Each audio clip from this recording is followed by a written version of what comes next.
Remember to go to the description. There's loads of cool stuff in the description, because the description's got loads of descriptive things in it to describe where we're available and what we do and stuff. Always remember to go to Grendel Press for reading stuff, because if you're into the horror genre, they have the best books out there. I promise. I'm not just saying that because I actually genuinely mean it. Apart from that, thanks to everyone in the world who's dead ace, and thanks to all the lunatics on Facebook and X and all those that keep following us and doing us. Well, let's get on with it. Bye.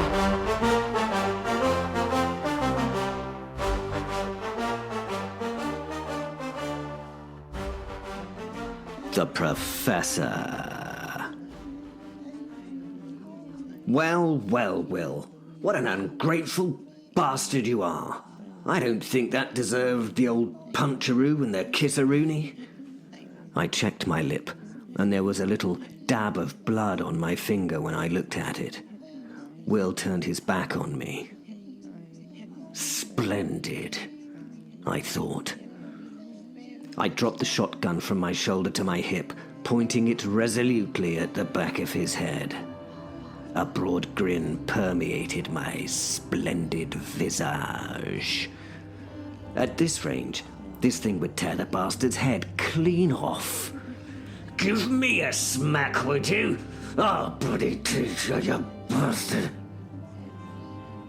I start to add a little pressure to the trigger.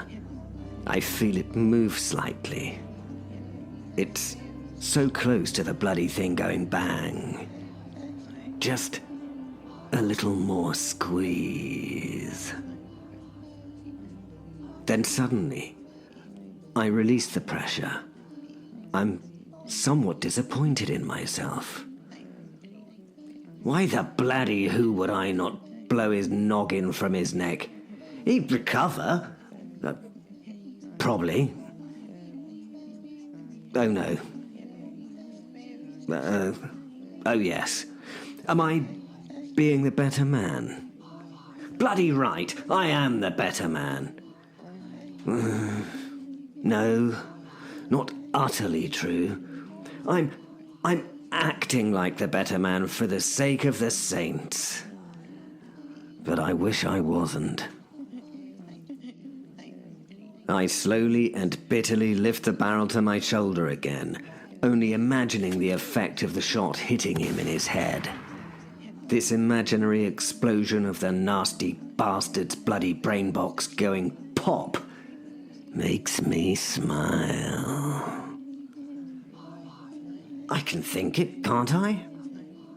Nothing up there can stop me from enjoying thinking about it. Can they? Is that a sin in itself? Oh, fuck it, I'll take the risk. I point my left finger as if it were the barrel of a pistol and say gently, bang, as it lines up with his head. You'll be glad you didn't do that, says Will, showing that he knew I'd leveled the shotter at him from behind his back.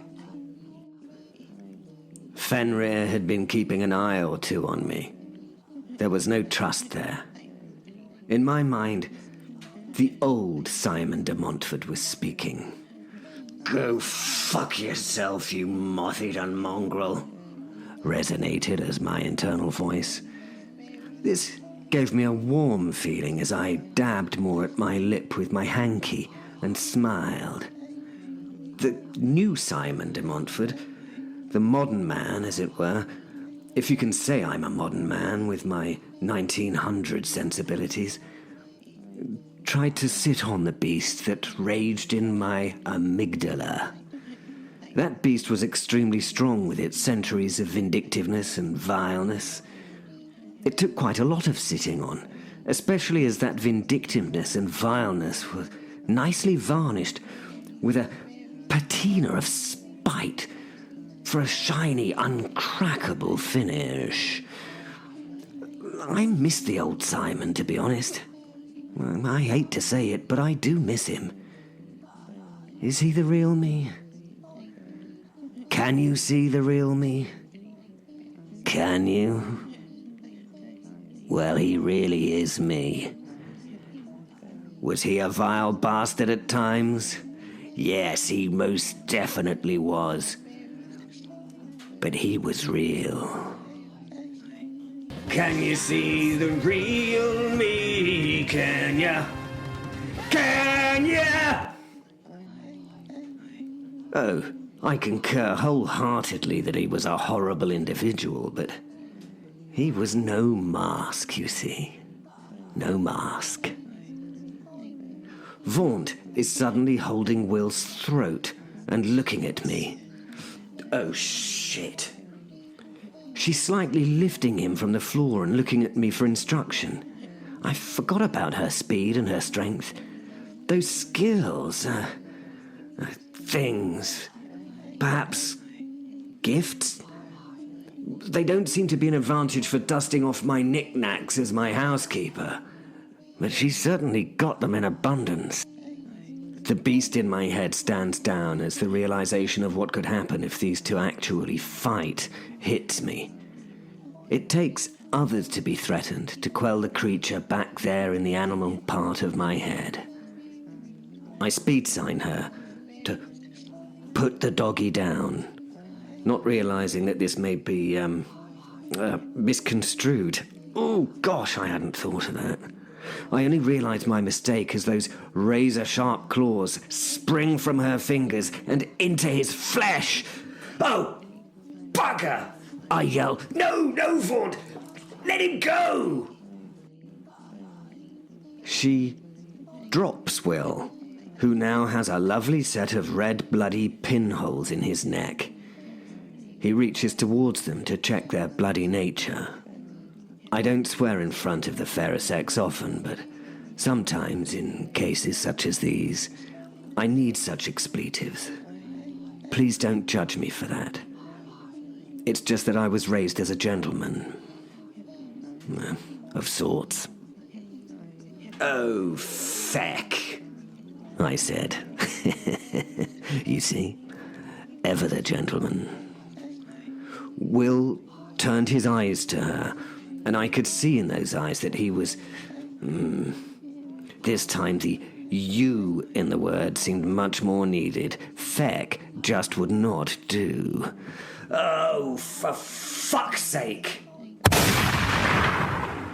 I blew him off his feet, and he slid a bloody trail between the rows of chairs. The slippy slide finished in a hummock of human bits about 5 yards away. This is getting utterly out of hand as I re-rack the shotter. You know, just in case. Vaunt stood looking at me now very angrily. I mean, she would. She was covered in quite a lot of, what was Will. Not a thing a werecat can deal with too easily. It didn't help that I found this quite amusing. Oops. I'm sorry, my dear. She'd gone. My dear? She was back. Once again, she was immaculate and standing exactly how and where she had been when covered in Will. I didn't want him to... Oh, bugger. All the botheration. I looked at Will. The pile on the floor started to moan and move as I offered what I hoped was a reassuring smile to the giant and the goblin. They were both frozen, staring at me and the gun. It's quite difficult to look undangerous when you've literally just blown someone to bits. It's okay, I told them before lifting the gun from its position and pointing at them to make the point. Their eyes could only focus on the barrel of the gun. I meant no harm, but they both cowered and hid their respective faces in response. It wasn't bad for them to hide their face for aesthetics. I mean, it was utterly unwarranted to do so out of fear for me, that's my point. Look, I'm not... I tried to give them words of comfort, but they were too far gone, so Oh, bugger you then, I said mainly to myself before dismissing the two things and making my way to my friend on the floor. I only fucking punched you, The healing pile told me. I ummed and ahed for a little before trying to explain why I shot him. I wanted him to understand that it was not for my sake, but for the sake of Vaunt. That I love her, and she's something special. I mean, she is a monster in her own right, but an angry Will and Fen are of another pay grade in destructive and disturbing than even she. I didn't want that for her. Actually, that's balderdash. I didn't want it for me. My apologies, old chap. You were intending to hurt Vaunt, were you not? I asked. Yeah. Replied the slowly healing human mess on the floor. I had to look away as things rewound themselves into his gut like someone noisily sucking up spaghetti from a plate. In this case, it was spaghetti with a bloody and rich sauce. The boke I spoke about in the last episode was trying its best to send my last meal to the back of my mouth. I wish you'd just asked me to bloody stop, he said. I considered this. Well, would you have? I asked him as he now started to sit up and give me his hand and arm for help being lifted from the ground. I sighed as I moved to him and braced myself for his attack.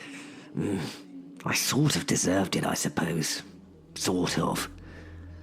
We would be back on an even playing field if he killed me for what I'd done. I reached and closed my eyes, prepping myself. And I was pleasantly, and then unpleasantly shocked when he just grasped my palm and used it to help himself up instead of tearing my arm off at the shoulder and beating me to death with the wet, gory end. I know it should have been a pleasant shock, but in Will's case it just meant I had no idea of if and when he was going to get his revenge, which he probably would. I mean, I was almost sure of that. I mean, the basis of his personality was the fact that he's an utter bastard. To blazes with it, though. I mean, what do I care anyway? The blackguard can't permanently kill me, can he? Would you have not hurt her if I'd asked you nicely? I asked him again. No, he said, laughing and giving me a most unchap-like hug. It was hearty and made my 1930s sensibilities a little uncomfortable until I just went through with it and gave him a rib-crunching left-armed hug back. Fortunately, I didn't have to go the full hug hog in an unmanly way, as I had the Mossberg in my right hand. A bloody useful tool, this shotter. Saved me from a lot of trouble today. I highly recommend them. In fact, check the episode description for the link and get 20% off its price with that code. I am an utter nutter. All one word, no spaces, capital letters only if you be so kind. Oh, you'll also get about 7 years in old pokey. That's a prison for all our Johnny Foreigner listeners for owning this particular multi-shot version in the UK. They're not much fun, the British gun laws. Doesn't stop me from having one, though. What do you mean, why? Well, I work with the police, don't I? I get to do what the fuck I like. Well, I assume I do anyway. I mean, there are these rules, and I just sort of ignore them. Nobody seemed to have stopped me so far. What do you think? Maybe I should check that's actually a thing. Oh, fuck it. After the slightly uncomfortable 4th second of hugging, 1 or 2 seconds are more than enough for that nonsense, we separated and looked at each other. He was himself again, Already, he'd healed very quickly, and he had that predatory smile on his handsome, roguish face. He suddenly coughed. His eyes went wide, and he bent double and spat out a black gobbet of mucus that had a shotgun pellet in it. I looked away for a moment. It wasn't a pleasant thing. Made me feel a little bit bad about shooting him, if I'm honest. Well, focus in, if you will, on the word little in that statement. And it didn't last. He looked at me with a little resentment before wiping his mouth and looking at me quizzically. What the fuck did you shoot me with? He asked. I replied, and managed to get no further as he repeated the same spitting process. This time, he gave himself a little extra support by putting his hands on his knees as he bent and spat out what looked like black bile. Well, you see, old chap, that shot and iron filings that I'd made up from the restoration of St. Paul's a while back, I told him. Can they harm a werewolf? He asked me. I considered his question while scratching my 24 hours of unshaven stubble. Well, I propose that it rather depends on the way that it enters your body, to be honest, I said, looking at the gun and patting it lovingly like you would a beloved spaniel. Will noticed this joy. He knew I had a love for all things weapony. Fuck me. Were you getting ready for elephant hunting season with that bastard thing or something? He asked, pointing at the Mossberg shotter. I laughed in response as I looked proudly at my gun. It was a cracker, as my old Irish CO would have said. Well, you never get too big with a shotgun, do you? I told him. There was another hacking cough and another spit before Will raised himself to standing. By the way, he was very naked and very unashamed. And who the fuck is she? He asked, wiping his mouth and nodding towards Vaunt. Vaunt was staring back at him, nonplussed by his nakedness. She just yawned and showed too much fang. Ah, this is Vaunt, I told him, indicating the lithe and beautiful creature. Sorry things went a little pear-shaped a little too quickly to allow me to make the correct introductions. Do forgive. She runs my household at the manor, I told him, smiling beatifically at her before turning back to the confused face of Will. That's not really the answer I want, Simon. He said, quite flippantly. It's more like, who the fuck is she? Yes, I see. She is Vaunt, a werecat, and a bloody good trooper to boot. She gave Will a half-hearted, finger-fluttering wave and yawned again as she covered her mouth almost daintily. Will gave her a half-hearted wave back. I think this answer was more of the answer he was looking for. He bent at the waist again for another hacking cough and a spit out of black goo, and from his half-bent position, he laughed. A werecat, of course. Of course she's fucking werecat.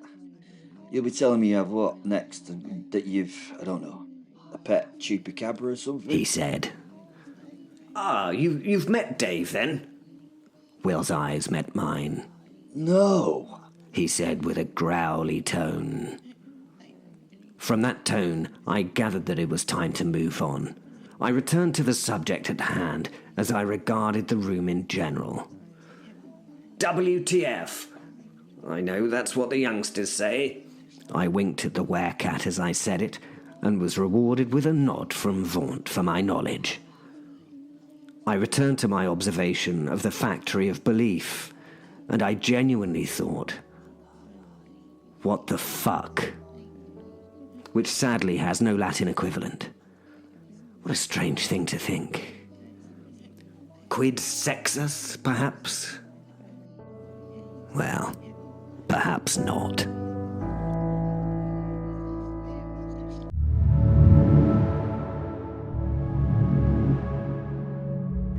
Lucy, this genuinely could not be this hard to do, could it? They were less intelligent than myself and much, much less powerful. I had returned to my office in level 10 of hell. Trying to get people to do what I wanted had been hard work for once. I needed to sit and think a little. I hate unpredictable souls. My headquarters in hell always followed my mental mood. It was a professional setting today, and it was as though I was in a large office somewhere high in London's skyline. It was all stainless steel and glass, all minimalistic styling and dust-free surfaces and perfect white carpets. What kind of psycho has white carpets? The expensive art on the walls was not for art's sake, but for the cost of the pieces. You could plainly see this, as under each piece, picture, sculpture, or vase, a description of what it was and who had made it. The only thing missing was the price tag. I'm sure that the professionals who populated this office, I was sure that even they would have realised how unclassy that would have been. It even had potpourri in pots that actually smelt of something. I had never known potpourri to smell of something nice. Things like the smelly potpourri give you the understanding that this was a creation of mine. The glass-walled room was surgically clean and OCD tidy. Well, that was apart from the grotty. Yes, that's how you would describe it. Grotty cat bed that looked like it had seen a few centuries of wear. It had once been pink and fluffy, but now was, well, not. There are things that even the Lord of Hell herself cannot change, and that was one of them. I wandered around my corner office. It had nice views. Well, nice views apart from the fact that the streets were lined with cursed souls and demon spawn of all shapes and sizes. Oh no, my mistake. That was actually London and the people of London. Those were the human denizens of the capital. Maybe London was a form of hell. These people looked miserable enough for it to be so. Beautiful. Well, I had managed to turn the capital into a hell on earth of sorts. I had made it so with the great idea that Terry Pratchett and Neil Gaiman had given me in their book Bad Omens. Their idea had been that the M25 was designed to be a hell-born pentagram of sorts. It was brilliant. I would never have thought of that, to be honest. Humans have such a great sense of creativity. And thankfully, due to the fact that damned souls had planned the horror road, then I could actually repurpose it into a giant pentagram. It took a lot of sinners' blood and sacrifices of the satanic priesthood to get it all sorted, but judging by the results, I could see from my windows. It was well worth it. The biggest problem for this lot was their lack of faith. Without faith, there is no concept of one's actions having consequences beyond this life. For the record, they do. And the consequence is me. There was a knock at the glass door, and a beautiful red-haired woman walked in. Gosh, she was angry. Gosh, she was pretty. She was not pretty angry, though. She was very angry. "Ginger?" she yelled at me. Well, this person had a lot of guts screaming at the Lord of the Pit. What? I asked her. "You thought of me as a ginger?" said the woman. I looked at her, a little confused for a while. Oh, it was my secretary for Giselle Lanois Trudeau, but in a... Oh, I had been watching Suits on TV, and it was Donna, the secretary. I laughed and snapped my fingers. The Donna burst into flame and landed on 4 feline feet silently. She was now her normal little black cat self. The cat ran to see its reflection in a glass wall and let out a hiss of relief. She wandered back and forth, turning sinuously to see her whole self. I smiled at this as I sat down in the ergonomic seat that did funky movements with motors to fit me perfectly. Very comfy. The cat, satisfied with what she could see, had returned to the desk and sprang onto it, almost knocking off the expensive porcelain sculpture at its edge. We both watched the horrible piece as it rocked back and forth until it settled. The cat stared at it, at me, at it. Then, with pure evilness, she did that cat thing of pushing it off the desk for it to smash on the floor. She laughed, as did I. "How's the plan going, boss?" the little cat asked as she sat, those green slitted eyes focusing on mine. "The plan is not going," I told her. She could sense the irritation in my voice. "The plan has been thoroughly messed up, but then somehow brought itself back together at the end. I managed to get the professor to the factory. I managed to get Will and Fen to the factory. I managed to get them working back together. I did not manage to get them to stop Fairy Foxglove. So that's the next step," said the little cat. "They're just so difficult to herd. It's like herding cats." I laughed as I tickled her behind the ears. She purred. "I just have no idea how to point them in the right direction. The reason why this plan worked was through sheer luck. Sheer luck. I've no idea how it worked out. I can't manipulate them. They are unmanipulatable. Is that even a word? That can't be a word. Well, it is now. Have you any ideas, my dear?" I asked the little demon. There was a pause in conversation as we both were lost in thought. "I have a crazy idea," she replied. "It's crazy, but it might just work," she carried on. "Okay, what's the crazy idea, little cat?" I asked her. The cat looked to its left and right, sarcastically checking if anyone could overhear us in this empty building. There was no one other than us. "Don't be dramatic," I warned her. "Well, it is just a ridiculous idea," she said, and after a long, purposeful pause from her, she smiled. Okay, what is the crazy plan?" "You know you are testing my patience," I told her. The little cat laughed and leant into me, conspirationally. "Okay, so are you ready for this?" she asked, winding me up a little more.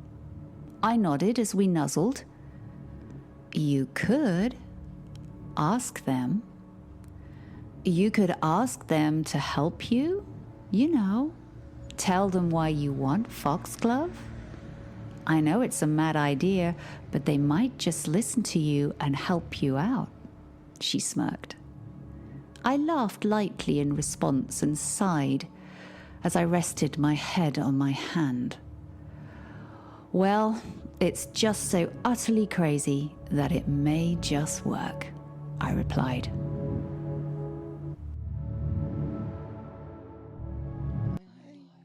Well, I looked at the young woman. There was something off about her. She was, wrong. Feeling wrong. Fenrir was walking in circles around her, sniffing and looking at her with his fire-filled eyes turned up a notch or two. She followed his journey around herself with disinterest, looking far too relaxed. She showed no fear of any kind. She seemed not to have a care in the world. She did a weird thing with her eyes that unnerved me. She did a kind of a like a double wink as a blink. It took me a long time to work it out. I mean, what was wrong with that lovely face? I got it eventually. One eye would wink, then the other. Now, you could have got used to that if it was always the same eye that winked first and if the time between each wink was the same, but it never was, and it had me absolutely weirdly fascinated. Ah, I thought so. The professor had wandered off around the room to inspect the children in the chairs. Hook, the film, was playing on a giant cinema screen, and all those young guys were being forced to watch it. Oh, dear. I could hear the sorrow in his voice. He put 3 shots in the screen and then 2 into the projector. I want to say there was a cinematic slowing of the film as it broke, but that was not the case. It just stopped. Oh, gosh. Oh, dear, dear, dear. As I watched, he ran his hand over his face as if to try and rid some of the disgust that was evident on it.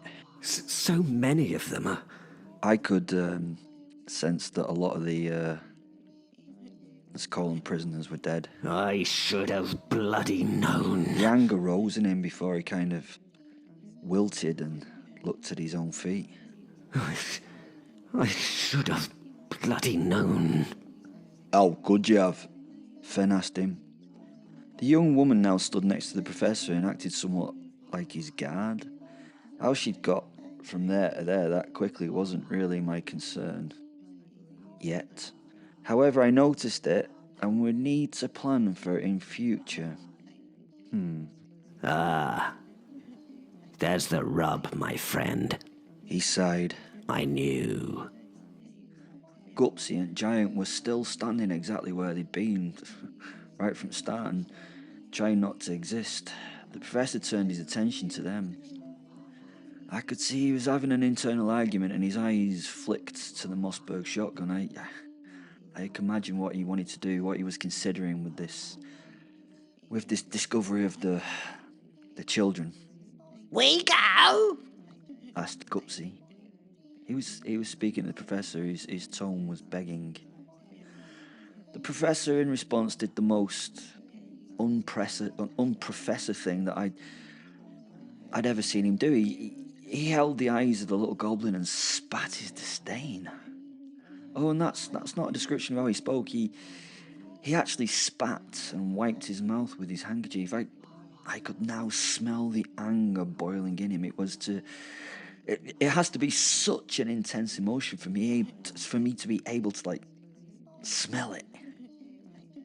Fen had stopped his pacing, around the werecat, and, well, he looked at me. He could also sense that the prof may go pop any minute.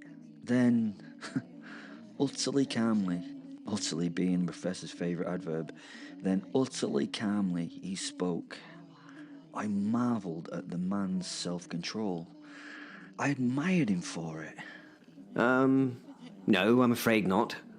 There will be questions to be asked and answered. I just wonder what our next steps are now. Gupsy, poor guy, dropped his head while he nodded in response. All of us now focused on the professor, who we could all see was in deep thought. What's the bloody next step? We can't leave these bloody kids and chase the fairy. He was obviously thinking out loud. Vaughn turned to him and started. Suppose it was signing. Yes, good idea. But I think it'll take far too long to get them all up through the building and back through that little portal. I think we need help. She nodded and then signed again. Well, again, a great idea. We could get in contact with the authorities back on our plane, but by the time they rumble into action and get anyone over here, it may just be too late. He lost himself in thought again, but just for a moment. I genuinely can't believe she had the gall to build one of these abominations on the Phaeton plane. She's utterly fearless in doing that. No, perhaps not fearless, but mad in the old sense of the word. In that context, it being, a bad signifier. I didn't want to get in the way of his finding an answer, so I did what was best and just stayed quiet. This is Bosworth's realm. Brilliant planning, really. No one would ever think it. No one would ever have been stupid enough to build something as abhorrent as this in Bozzy's town. He really sounded like he was trying to convince himself. Why? I asked him. Well, you know, Bozzy's like the god of this gaff. He controls it. His magic feeds it. I mean, he would never allow this. Would he? A moment of hesitation and confusion for the prof. Would he? This time the question was aimed at me. Was he questioning if Bosworth was all part of this? I thought for a moment. No, I said. Yes, Said the professor, sounding somewhat relieved. This is not that type of chap. Bosworth always plays with a straight bat. He paused and thought.